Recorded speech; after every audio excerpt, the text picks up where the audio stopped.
kalian di dalam ceramah-ceramah di masjid, ya, kemudian saya lihat di YouTube, selalu menyinggung orang Kristen. Itu selalu, Pak. Itu saya dengar sendiri dengan kuping saya ini. Karena ternyata setelah 4 tahun ini saya mempelajari Islam, memang isi daripada Quran ini 90% adalah Alkitab yang dicuplik-cuplik, kemudian ceritanya diubah. Ya.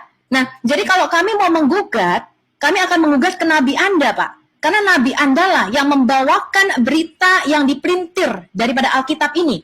Kemudian ketika kalian membuka Alkitab ternyata isinya nggak sama, ya nggak sama dengan apa yang kalian gambarkan, kalian bayangkan di dalam otak kalian itu, kalian mengatakan kitab kami palsu. Nah, tapi kami tugas orang Kristen apa, Pak? Karena itu sudah menjadi brainwash, ya, yang dididik dari kecil di dalam otak para Muslim ini. Kami maklum, Pak. Bahkan kami berdoa untuk Anda semua. Ya, kami berdoa, kami mengasihi bangsa ini, karena itu kami nggak mau jadi bangsa ini seperti Afghanistan, Pak. Ya, yang mana rakyatnya lari karena syariat Islam akan ditegakkan di sana. Kami nggak mau, Pak, karena ini ideologi yang sudah ditanamkan sejak kecil. Jadi apa tugas kami, Pak? Kami berdoa, selain kami berdoa, kami memberikan apologetika. Artinya kami memberikan hak jawab. Makanya ketika saya mengatakan kalian boleh bertanya tentang Alkitab. Ya, saya open, Pak. Di Al-Hayat Indonesia, dan setiap kali saya masuk stream, kalian tanya Alkitab, saya nggak pernah nggak jawab. Tetapi berikan kami kesempatan juga untuk mempertanyakan hal yang sama.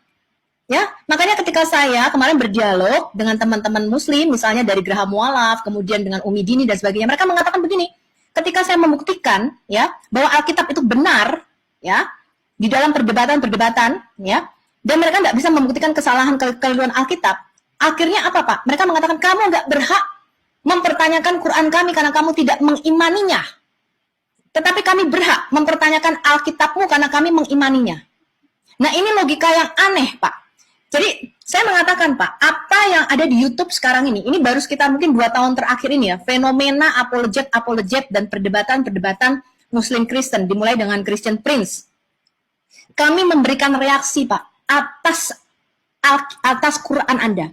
Kami memberikan reaksi atas Quran Anda yang mengatakan kami kafir, kami seburuk-buruknya makhluk, kami adalah binatang ternak, kami disamakan dengan anjing dan binatang, ya. Kemudian Anda, Pak, di dalam Al-Fatihah 1 hari 17 kali Anda mengutuki orang Kristen dan Yahudi di dalam doamu.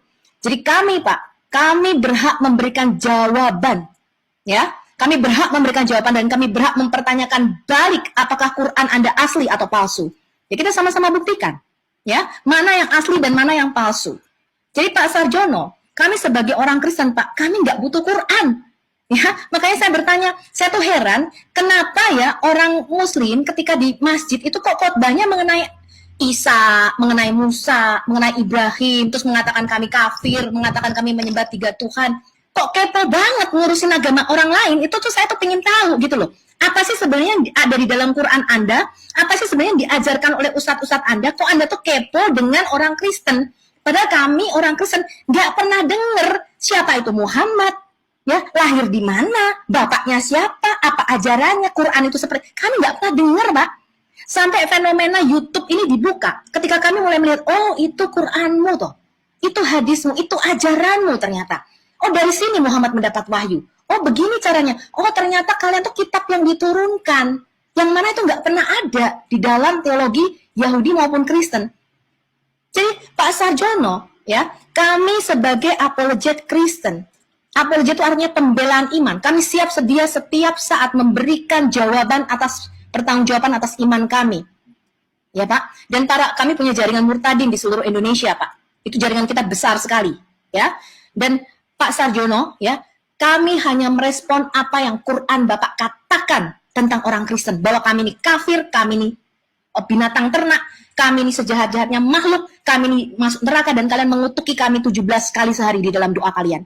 Dan kami berhak memberikan jawaban itu, Pak. Terutama ketika gereja dibakar, kepala kami dipenggal, dan kita mendengar sendiri ini kalau nggak salah ya, mungkin dalam beberapa minggu 240 lebih misionaris Kristen di Afghanistan akan dibunuh, ya. Dan ini Pak, ideologi Islam ini Pak, ya, kami mengasihi Muslim Pak, ya, saya punya saudara Muslim Pak, ya, saya punya teman-teman Muslim, saya mengasihi mereka, ya, saya menyebarkan kabar baik bukan kabar buruk, ya, saya tidak menaruh belati di leher mereka dan mengatakan kamu harus Kristen, kalau kamu nggak percaya Yesus, gue bunuh lu, Enggak, Pak. Saya mengabarkan kabar baik bahwa ada jalan keselamatan. Ya, saya mengasihi Muslim, tetapi ajaran Islam saya tidak bisa terima, Pak. Apa yang diajarkan di dalam Quran Bapak itu sudah menista agama kami, Pak, selama ratusan tahun, 1400 tahun ini. Dan kami berhak memberikan jawab dan kami mau meluruskan ini. Dan saya bersumpah, Pak, ya, selama nafas saya masih ada, saya akan terus memberitakan kebenaran Injil sampai seluruh Indonesia dimenangkan, Pak. Dan seluruh Indonesia mendengarkan Injil berita keselamatan. Berapapun harga yang harus saya bayar. Apakah itu nyawa saya, apakah itu harta saya. Karena ketika saya terjun, Pak, di dunia apologet ini saya sudah siap dengan semua konsekuensinya. Ya, walaupun demikian saya bukan berarti terjun bebas atau tidak punya persiapan. Ya, saya belajar, Pak. Saya belajar agama Anda. Ya, makanya debater Muslim mengatakan saya seorang profesional. Kenapa? Karena saya belajar. Saya tidak terjun ke air tanpa saya bisa berenang lebih dulu. Ya, saya tidak akan mempertanyakan Quran dan hadis dan agama Bapak tanpa saya punya pengetahuan. Begitu Pak Sarjono. Jadi kami hanya merespon itu, ya, dan biarlah MUI mendengarkan ini, ya. Dan saya video-video saya hanya merespon. Dan tadi Bapak mengatakan kalau kami membacakan hadis, Pak. Ya, banyak orang Muslim yang tidak punya. Kenapa? Harganya mahal, Pak. Kita beli hadis itu mahal, Pak. Harganya mahal sekali. Ya, Anda bisa tahu. Dan itu hadis ada 6 yang sahih yang Anda terima. Dan ketika kami membacakan hadis itu, Pak, banyak yang terbuka matanya. Kenapa? Nggak pernah dibahas sama Ustadz Anda. Anda itu kalau ke masjid nggak pernah bawa Quran. Beda sama orang Kristen, Pak. Kami ke gereja kalau nggak bawa Alkitab, disuruh keluar sama pendeta saya. Ke gereja nggak bawa Alkitab, mau bawa apa kamu? Bawa Alkitab. Kita belajar firman, Pak.